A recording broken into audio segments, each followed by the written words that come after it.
അസ്സലാമു അലൈക്കും വറഹ്മത്തുള്ളാഹി. ഫിറോസ് കുന്നംപറമ്പിലാണ്.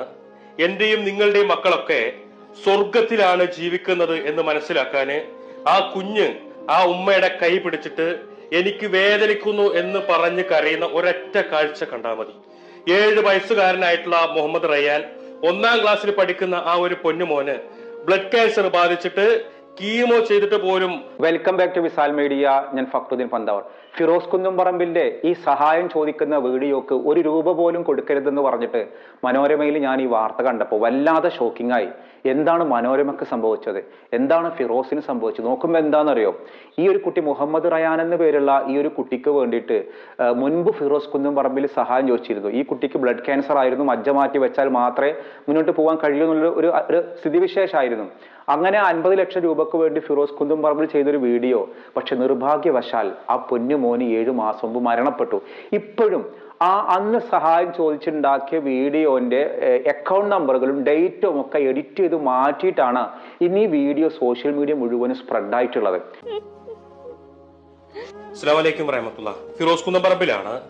എന്റെയും നിങ്ങളുടെയും മക്കളൊക്കെ സ്വർഗത്തിലാണ് ജീവിക്കുന്നത് എന്ന് മനസ്സിലാക്കാന് ആ കുഞ്ഞ് ആ ഉമ്മയുടെ കൈ പിടിച്ചിട്ട് എനിക്ക് വേദനിക്കുന്നു എന്ന് പറഞ്ഞ് കരയുന്ന ഒരൊറ്റ കാഴ്ച കണ്ടാൽ മതി.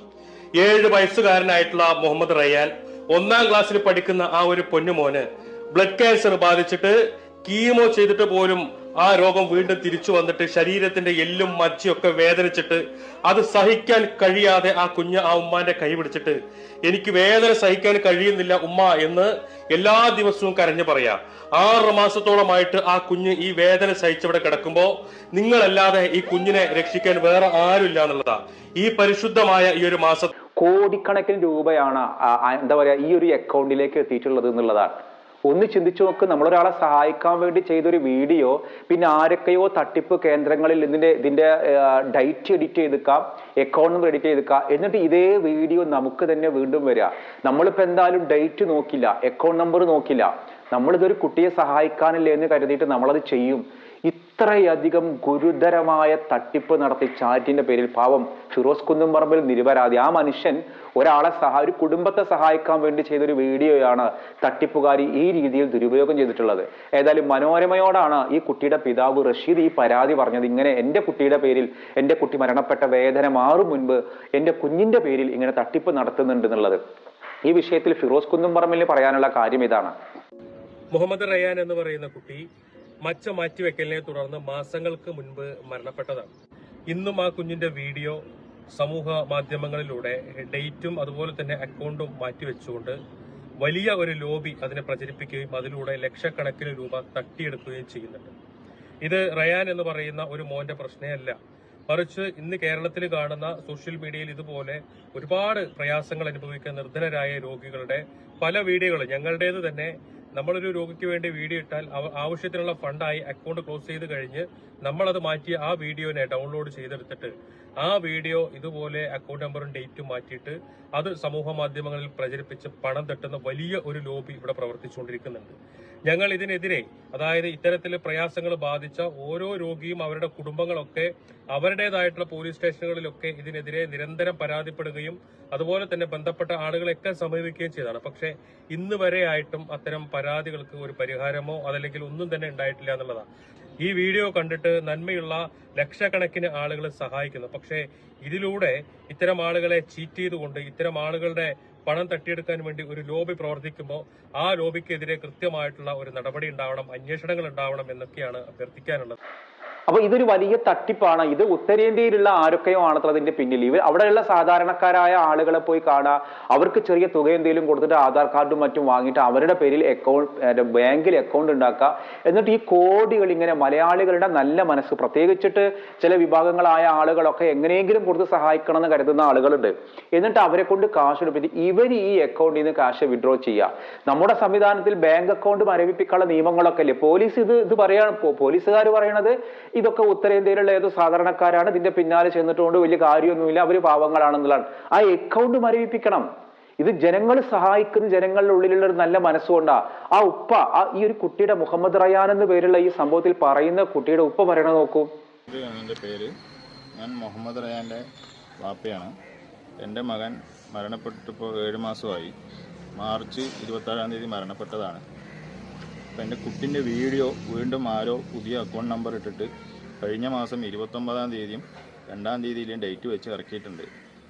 അപ്പോൾ അതിന് വേണ്ട നടപടി എടുക്കാൻ വേണ്ടിയിട്ടാണ് ഞാൻ ഈ വീഡിയോ. എന്തുമാത്രം സങ്കടകരമാണ്. ഈ മനുഷ്യൻ ഒരു ആറ്റുനോക്കുണ്ടാക്കിയിരുന്ന ഒരു കുട്ടി, ആ കുട്ടിക്ക് ബ്ലഡ് ക്യാൻസർ ആണെന്ന് അറിയുന്നു. ഒടുവിൽ പറയുന്നത് മജ്ജ മാറ്റി വെക്കൽ മാത്രമേ ഉള്ളിലൊരു പരിഹാരമാർഗമുള്ളൂ. അങ്ങനെ ഒന്നിനും കഴിയാതെ വന്നപ്പോഴാണ് ഫിറോസ് കുന്നുംപറമ്പിലിനെ സഹായം തേടുന്നത്.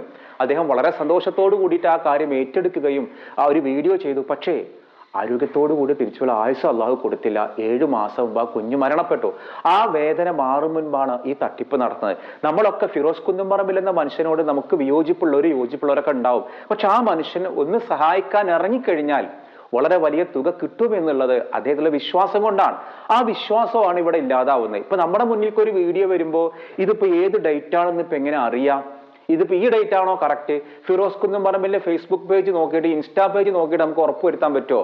നമ്മൾ ഈ വാട്സപ്പിൽ കുടുംബരൂപിലൊക്കെ ഇതിൽ സഹായിക്കും എന്ന് പറഞ്ഞ് ഓരോരുത്തർ വീഡിയോ അയക്കുമ്പോൾ ഈ വീഡിയോകളാണ് ഇത്തരത്തിൽ ദുരുപയോഗം ചെയ്യുന്നത്. ശരിക്കും ഇത്തരത്തിലും ചാരിറ്റിക്ക് ഒരു മൊബൈൽ ആപ്പ് ഉണ്ടാക്കണം. ഇവിടെയാണ് നമ്മുടെ മനാഫ് പറഞ്ഞത് കറക്റ്റ് ആവുന്നത്. ചാരിറ്റിക്ക് വേണ്ടി ഒരു മൊബൈൽ ആപ്പ് ഉണ്ടാക്കുക. അതിന് മനാഫിനെ തെറി പറയാത്ത ആളുകളില്ല. ഈ ഒരു വാർത്തക്കടിയിൽ, മനോരമന്റെ വാർത്തക്കടിയിൽ ഞാൻ ഈ കമന്റുകൾ വായിച്ചു പോകുമ്പോൾ ഫുള്ള് ഫിറോസിനെ തെറി പറഞ്ഞേക്കാം. ഈ ഫിറോസ് ഇവരുടെ കുടുംബത്തിൽ നിന്ന് ആരെങ്കിലും കത്തി കാട്ടി ഭീഷണിപ്പെടുത്തിയിട്ടാണോ പണം വാങ്ങുന്നത്? ആ ഒരു പല കുടുംബങ്ങൾക്കും നമുക്കൊരു പക്ഷെ ചൂണ്ടിക്കാണിക്കാൻ നോക്കുമ്പോൾ ഒരാളെ കയ്യിൽ തെറ്റുകൾ ഉണ്ടായേക്കാം. പക്ഷെ ഒരുപാട് പേർക്ക് സഹായമായിട്ടുണ്ട് ഈ നന്മ മരങ്ങൾ നമ്മൾ അധിക്ഷേപിക്കുന്ന ഈ മനുഷ്യരൊക്കെ. എത്രയോ പാവങ്ങളുടെ കണ്ണീരൊപ്പിയിട്ടുണ്ട്. ഇനിയിപ്പോൾ എനിക്ക് ജോലിയില്ല, ഓതിന്റെ കമ്മീഷൻ പറ്റിയാണ് ജീവിക്കുന്നത്, ആയിക്കോട്ടെ, എന്നാലും കിട്ടുന്നുണ്ടല്ലോ സഹായങ്ങൾ. ഞാൻ അങ്ങനെ കാണുന്നുള്ളൂ, നിങ്ങൾ എങ്ങനെ കാണുന്നുണ്ടെന്ന് എനിക്ക് അറിഞ്ഞൂടാ. അപ്പൊ ഇത് ഇത്തരത്തിൽ സഹായിക്കുന്നവരെ തളർത്തുന്ന ഒരു നടപടിയാണ് ഈ കമന്റിലൊക്കെ കണ്ടത്. എന്നാൽ ഈ വീഡിയോ ഫുള്ള് കാണുന്നില്ല. മനോരമയിൽ വന്നൊരു വാർത്തയിൽ ഇത്തരം ഒരു വീഡിയോ, ഇപ്പൊ ഈ ഒരു വീഡിയോ എഡിറ്റ് ചെയ്ത് ഈ വീഡിയോ നിങ്ങളിലേക്ക് വന്നിട്ടുണ്ടോ എന്ന് അറിഞ്ഞൂടെ? ഈ കുട്ടി 7 മാസം മുമ്പ് മരണപ്പെട്ടതാണ്. നിങ്ങൾക്ക് ഇത്തരം ഒരു വീഡിയോ വന്നിട്ടുള്ള ആളുകളുണ്ടെങ്കിൽ ഒന്ന് താഴെ കമന്റ് ചെയ്യൂ. ഈ ഒരു തട്ടിപ്പുകാർ നിങ്ങളുടെ അടുത്തും എത്തിയിട്ടുണ്ട് എന്നർത്ഥം. തട്ടിപ്പുകാരും ഓരോരുത്തർ ഇങ്ങനെ വാട്സപ്പ് ഗ്രൂപ്പിലേക്ക് ഇങ്ങനെ വിട്ടുകൊടുക്കും. അതിനൊക്കെ ആളുകളുണ്ട്. എന്നിട്ട് നമ്മളിത് പാവം കരുതിയിട്ട് കാശ് അയച്ചു കൊടുക്കുന്നത് എവിടേക്കാണ്? ഉത്തരേന്ത്യയിലുള്ള വമ്പൻ തട്ടിപ്പുകാരെ കയ്യിലേക്കാണ്. ഇത്തരത്തിൽ ആളുകളുടെ ഈ അക്കൗണ്ട് നമ്പറുകൾ ദുരുപയോഗം ചെയ്ത് പണം തട്ടുന്നത് ഒരു മലയാള സിനിമയിൽ ഈ അടുത്ത ഒരു പ്രതിപാദ്യ വിഷയം പോലും ആയിരുന്നു. ഇതിന്റെ പിന്നിലുള്ള തട്ടിപ്പുകാരെ പാവം ഫിറോസ് കുന്നുംപറമ്പിൽ പോലെ പരാതി കൊടുത്തിട്ട് പോലും നടപടിയില്ല എന്ന് പറയുന്നത് വളരെ വിഷമകരമായ ഒന്നാണ്. ഇവിടെയാണ് മനാഫ് പറഞ്ഞൊരു മൊബൈൽ ആപ്പിംഗ്. ഈ മൊബൈൽ ആപ്പ് ഉണ്ടെങ്കിൽ ഈ തട്ടിപ്പ് നടക്കൂല. കാരണം അത് കഴിഞ്ഞാൽ മൊബൈൽ ആപ്പ് ക്ലോസ് ചെയ്യും. അപ്പൊ ആളുകൾക്ക് സഹായം ചോദിക്കാനുണ്ടെങ്കിൽ, സഹായത്തിന് ഇങ്ങനെ ഫണ്ട് കൊടുക്കാനുണ്ടെങ്കിൽ അതിന് മനാഫിനെ പറയാത്ത തെറികളില്ല, മനാഫിനില്ലാത്ത എന്താ പറയാ ആരോപണങ്ങളില്ല. ഒടുവിൽ മനാഫ് പറഞ്ഞു ഞാൻ ആപ്പ് വേണ്ട, എനിക്ക് ആപ്പ് ഉണ്ടാക്കിയാലൊക്കെ വേണ്ടാന്ന്. പക്ഷെ മനാഫ് ആപ്പുമായിട്ട് മുന്നോട്ട് പോകുന്നുണ്ടെന്നാണ് ഞാൻ അറിഞ്ഞത്. മനാഫ് നിങ്ങളെപ്പോലെയുള്ള ആളുകളെ സഹായിക്കാൻ മുന്നോട്ട് വരൂ. ഇനി ഫിറോസ് കുന്നുംപറമ്പിൽ ചെയ്യേണ്ടെന്നാൽ എത്രയും എന്താ പറയാ സുശാന്ത് നിലമ്പൂർ, ഇങ്ങനെ കുറെ നന്മമരങ്ങളായ ആളുകളുണ്ടല്ലോ, ഇവരൊക്കെ സഹായിക്കാൻ വേണ്ടി മുന്നോട്ട് വരുമ്പോൾ ആളുകൾ സഹായിക്കുന്നുണ്ട്. അപ്പൊ നിങ്ങൾ സുതാര്യമായിട്ട് ഒരു മൊബൈൽ ആപ്പ് ഉണ്ടാക്കാം. ആ മൊബൈൽ ആപ്പ് ഉണ്ടാക്കിയിട്ട് അതിലൂടെ പണം സ്വീകരിക്കുന്ന ഒരു രീതി ഉണ്ടാക്കുക. അതാകുമ്പോൾ എന്താന്ന് വെച്ചാൽ സംഗതി വളരെ ക്ലിയർ ആയിരിക്കും. ആരെത്ര ക്യാഷ് കൊടുക്കുന്നത് കൃത്യമായിട്ട് മനസ്സിലാക്കാനും ജനങ്ങൾക്കൊരു വിശ്വാസ്യത ഉണ്ടാവും. ഇതിങ്ങനെ നമ്മുടെ ഉള്ളിലുള്ള ചാരിറ്റിയുടെ ഒരു മനസ്സിനെ ചൂഷണം ചെയ്യുന്ന ഒരു സ്വഭാവം ഈ ആളുകളുടെ ഭാഗത്ത് ഉണ്ടാകുന്നത് വളരെ ദുഃഖകരമാണ്. നമ്മുടെ ഈ വീഡിയോ കാണുന്ന ആർക്കെങ്കിലും ഈ ഒരു വീഡിയോ, തട്ടിപ്പ് വീഡിയോ, വീണ്ടും ഇത് 7 മാസം മുൻപ് നടന്നൊരു സംഭവം, അതായത് 7 മാസം മുമ്പാണ് ഈ കുട്ടിക്ക് ക്യാഷ് ആവശ്യമുണ്ടായിരുന്നു, മുഹമ്മദ് റയാൻ എന്ന് പറഞ്ഞ ഈ പൊന്നുമോൻ കാശ് ആവശ്യമുണ്ടായിരുന്നത്. വീണ്ടും ഈ വീഡിയോ നിങ്ങളൊക്കെ ആരെങ്കിലും വാട്സപ്പിലേക്കോ മറ്റോ വന്നിട്ടുള്ള ആളുകളാണെങ്കിൽ ഒന്ന് പ്രത്യേകം പറയണേ. ചാരിറ്റിയുടെ കാര്യം പറയുമ്പോഴാണ് ഇന്ന് കേട്ടൊരു വാർത്ത. റിയാദ് ജയിലിൽ കഴിയുന്ന കോഴിക്കോട് ഫറോക്ക് സ്വദേശി അബ്ദുറഹീമിന്റെ മോചനത്തിന് വേണ്ടിയിട്ട് പിരിച്ചതിൻ്റെ ഒരു കണക്ക് നിയമസഹായ സമിതി പുറത്തുവിട്ടിരുന്നു. ഇത്രയും മാസങ്ങൾ കഴിഞ്ഞിട്ട് ഇപ്പോഴാണ് ഒരുപാട് യൂട്യൂബേഴ്സ് ഇതിലെ കണക്കുകൾ ചോദിക്കാൻ തുടങ്ങിയപ്പോഴാണ് ഇത് പുറത്തുവിട്ടത്. 47 കോടി രൂപ 47.87 കോടി, അതായത് 47 കോടി 87 ലക്ഷം രൂപയാണ് ഈ റഹീം നിയമസഹായ സമിതിക്ക് കിട്ടിയിട്ടുള്ളത് എന്നാണ് അവർ വ്യക്തമാക്കിയത്. വാർത്താ സമ്മേളനത്തിലാണ് റഹീം നിയമസഹായ സമിതിക്കാരെ അറിയിച്ചത്. അപ്പോൾ ഇവർക്ക് ഇതുപോലെ ഇപ്പം ഈ ഒരു ചാരിറ്റിക്ക് കിട്ടുന്ന ഒരു തുക കൃത്യമായിട്ട് ഇതുവരെ വെളിപ്പെടുത്തിയിരുന്നില്ല. വിമോചനത്തിന് ആവശ്യമായ ധിയാധനവും അഭിഭാഷകന്റെ ചെലവും അടക്കം 36 കോടി 27 ലക്ഷം ചെലവാക്കിയിട്ടുണ്ട്. ഇനി ബാക്കി 11.60 കോടി, അതായത് 11 കോടി 60 ലക്ഷം രൂപയാണ് അവശേഷിക്കുന്നത്, ആകെ ചെലവിന് കഴിഞ്ഞിട്ട് ബാക്കിയുള്ളത്. ഇതിന് എന്ത് ചെയ്യണം എന്നുള്ളത് റഹീം എത്തിയതിന് ശേഷം തീരുമാനിക്കും എന്നുള്ളതാണ് നിയമസഹായ സമിതി വാർത്താ സമ്മേളനത്തിൽ പറഞ്ഞിട്ടുള്ളത്. സാമൂഹ്യ മാധ്യമങ്ങൾ വഴി ചിലർ തെറ്റായ വിവരങ്ങളും അപവാദ പ്രചരണങ്ങളൊക്കെ തുടർന്ന സാഹചര്യത്തിലാണ് കണക്കുകൾ പുറത്തുവിട്ടു എന്നാണ് ഇവരുടെ അവകാശവാദം.